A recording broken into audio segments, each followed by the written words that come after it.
Well, hey everybody, here we are back on the channel today. I'm going to get to the story real quick. I just wanted to talk about where I'm at and why I'm here. One of the most peaceful, one of my favorite parts of the day. Early morning, you can hear the hawks up there screaming around at each other there a minute ago, songbirds in the background. I say that for a reason. It's going to go with this message, I hope. If it doesn't, that's on me. But do you have a peaceful place? You know, this is the only reason this isn't my absolute favorite time of the day is because I'm all alone, and that's okay. But, you know, I have people I love and I want to spend time with them too. And now it's just alone time because not a lot of people get up and go this early. So in my world anyway, here we go. True story. If you want to look this guy up, his name is Matt Long. Matt Long. You can do your research and see if I'm legit.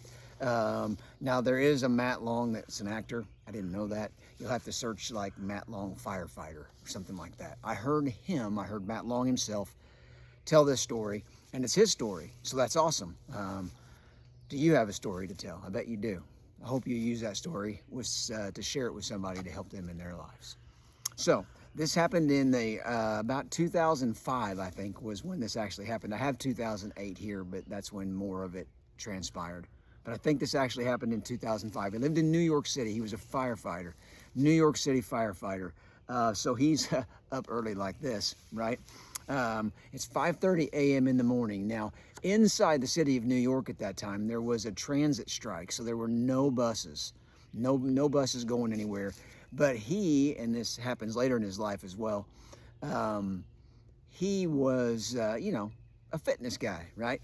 So even though it's 10 degrees outside, that did not include the wind chill. So it's very cold in New York City. This is December 22nd, I think, right before Christmas.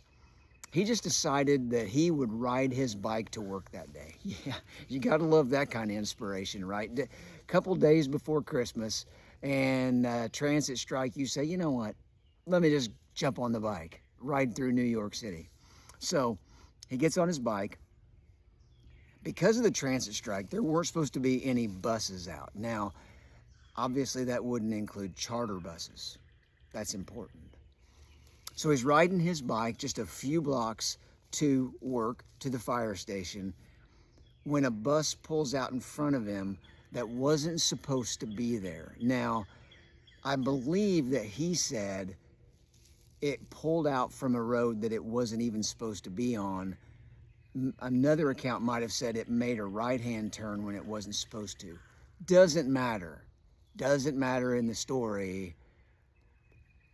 The bus just wasn't doing what it was supposed to do either way. And here's how we know why. He's going on his bike not expecting that bus. So you all have seen buses, right? And charter buses, big buses. There's not a whole lot of room between the bottom of the bus and the road. They're real close to the road. So you would think that if you hit the side of the bus on a bicycle, you'd just bounce off. You just, it wouldn't be good, but that would be it. Well, you and I, because I would think the same thing, we would be wrong. At least in Matt's case. Because Matt ended up underneath that bus. Yeah. And it drug him as it ran over him. In Matt's own words, he said, "It split me open like a can." Like a can opener would split open a can. It split him open. Not good. So he's laying there on the street, 5:30 in the morning, not a lot of people around. There was someone, I can't explain everything, wouldn't even want to, about how God works, but sometimes you just have these moments where you just have to scratch your head and say, why? There was a man there that was an off-duty New York City police officer. He saw Matt there, literally dying on the street. And with his training, he put pressure on his femoral artery that was bleeding. He would have bled out and died right there on the street if it weren't for this man. So Matt owes his life to this man, and he knows it. The ambulance does arrive. They take Matt to a hospital. And in his story, I didn't put it in my notes, but in his story, there was another coincidence. They went to one hospital instead of another. I don't remember those details, but you can find Matt telling his story out there. You can find it. So he's in the hospital. There are 9 total kids in their family. The doctors inform his parents that there's only a 1% chance that Matt's going to live. He's unconscious for days, but when he wakes up, his brother is there. One of his brothers are there, and he tells him what has happened to Matt. So he tells Matt's story because Matt doesn't have a clue what has happened. He spends 5 months recovering in the hospital. He has 43 surgeries, most of them for the internal damage that is done. You can find out all those details. But he told his mom that he was going to run marathons again, specifically the Boston Marathon. Mom, I'm going to run that marathon. This is a man who's laying in the hospital that only had a 1% chance of living. And 3 years later, he does. He still does today. He runs marathons. But the real message in this story, because that's all fascinating, but the real message in this story is what happens next. He has recovered, but he still has meetings with his surgeons, the ones that have put him back together. When he was finishing up with one of his surgeons. He wouldn't be meeting with him anymore. It was his last meeting with this man who had helped put his Humpty Dumpty body back together again. And he said this to the doctor: "I appreciate your hard work, Doc, but you fell short. I don't know what my quality of life will be now. You see, you put me back together, Doc, but, what do I have left? You know? What do I have left?" But here's what the doctor said back to him, and this is why I wrote Matt's story down. All that's fascinating, but this makes it noteworthy. The doctor looked back at him, and he said, "Matt, our job is to save your life. We did our job. The quality of your life, that's up to you."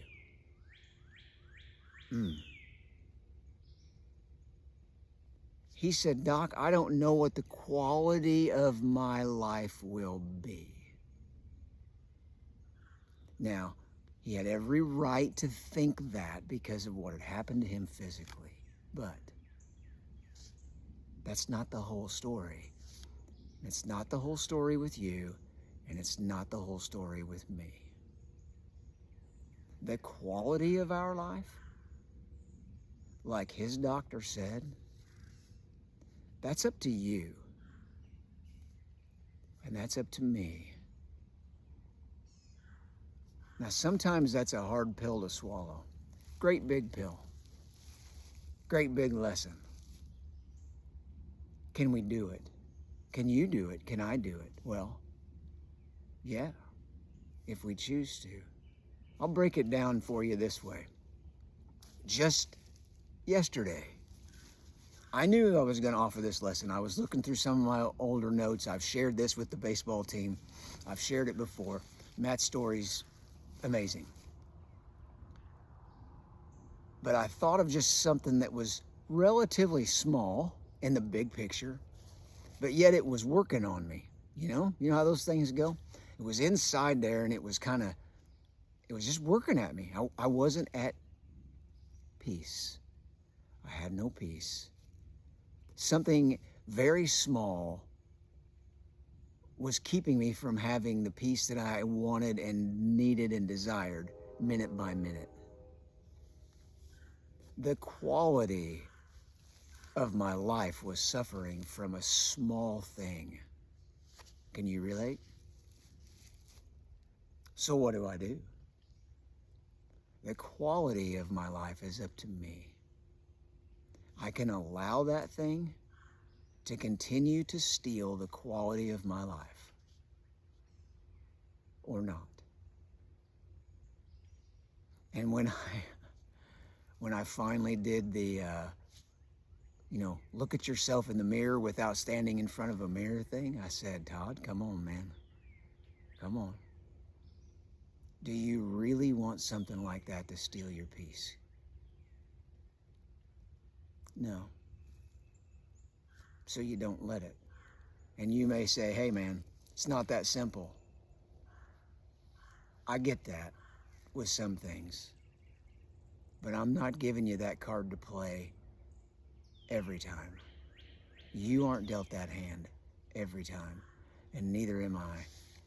And if you really, really want to come up with your bag of excuses, as I do at times, man, how about Matt?